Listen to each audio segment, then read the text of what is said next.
नमस्कार, मैं कमांडर अशोक राउत, राष्ट्रीय अध्यक्ष राष्ट्रीय संघर्ष समिति EPS 95। मैं आपसे कुछ बातें करना चाहता हूं, 2-4 पॉइंट है। फर्स्ट ऑफ ऑल, जो हमारे गुजरात के साथी 12 लोग आदरणीय किरीट गोयल जी के नेतृत्व में, जो हमारे NSA की सेक्रेटरी है, यहाँ आकर जो उन्होंने हमारे आंदोलनकर्ताओं की हौसला अफजाई की, उसके लिए मैं उनका बहुत बहुत धन्यवाद देता हूं और आभार प्रकट करता हूं। अभी हाल ही में EPS 95 के बारे में कई फोन आ रहे हैं, हमारी पेंशन के बारे में। लोगों का कहना है कि बजट सेशन हुआ और बजट में हमारे EPS 95 के बारे में कोई उल्लेख नहीं है, कुछ अलोकेशन की बात नहीं है। तो मैं आपको आश्वस्त करना चाहता हूं कि मैं जानता हूं आप में गुस्सा है, रोष है, आपकी भावना मतलब प्रखर है, लेकिन ये बात आप जान लीजिए कि आदरणीय प्रधानमंत्री जी को हम 4 मार्च 2020 को आदरणीय हेमा मालिनी जी की अगुवाई में मिले थे और उनसे जब मिले तो उन्होंने पूरा हमें आश्वासन दिया है और हमारा ये चारों मांगे उन्होंने तत्वतः मान्य की हुई है।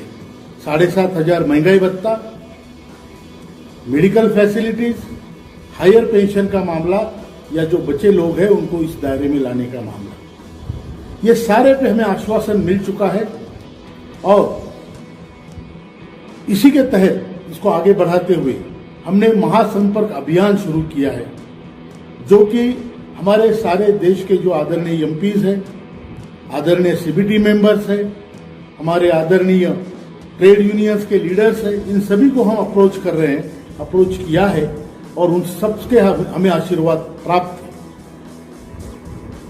बड़ी तादाद में देश की लीडरशिप, चाहे वो पॉलिटिकल हो, स्पिरिचुअल हो या सामाजिक हो, हमारे साथ है। हमें सबका आशीर्वाद प्राप्त है। हमारा काम होगा, जरूर होगा, ये आप ध्यान में रखिएगा। इसी दौरान, इसी आंदोलन का एक हिस्सा हम पार्लियामेंट्री कमेटी ऑन लेबर जो बनी हुई है 31 सांसदों की, उसके जो लीडर है भर्तृहरि महताब साहब, उनसे हम जाके कटक में मिले, हमने मीटिंग की।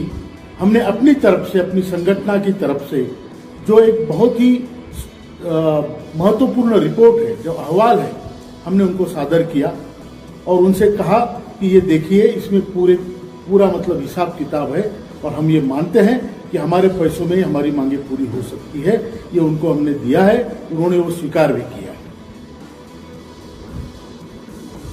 आप सभी जानते हैं कि 26 जनवरी 2020 के बाद आदरणीय लेबर मिनिस्टर, कामगार मंत्री जी के रिक्वेस्ट पे हमने पूरे देश के सारे आंदोलन वापस लिए हुए हैं।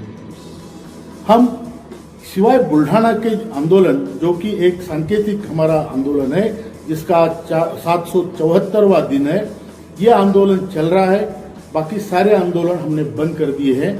हाँ, इस समय का हमने उपयोग भरपूर किया है संगठन बढ़ाने के लिए, संगठनों को और स्ट्रांग करने के लिए और हमारी ताकत बढ़ाने के लिए हमने इसका उपयोग किया हुआ है और करना भी चाहिए। यह हमारा संपर्क अभियान तब तक चलता रहेगा जब तक कि पार्लियामेंट का सेशन खत्म नहीं होता। इसलिए मैं आपसे रिक्वेस्ट करता हूं कि अभियान को और जोर से तेज चलाइए, ज्यादा से ज्यादा लोगों से संपर्क कीजिए। महत्वपूर्ण लोग, जो देश के निर्णायक लोग हैं, उनसे संपर्क कीजिए, हमारी समस्या उनको बताइए। तो हमने सारे आंदोलन वापस लिए हैं, इसलिए हम किसी भी आंदोलन का, किसी भी पॉलिटिकल आंदोलन का या अदरवाइज आल्सो हम देश में समर्थन नहीं कर रहे हैं। ये मैं बड़ा स्पष्टतया कहना चाहता हूं कि आपके मन में कोई कंफ्यूजन ना रहे। हम किसी भी आंदोलन का देश में जो प्रेजेंटली चल रहे हैं, हम किसी का भी समर्थन नहीं कर रहे हैं।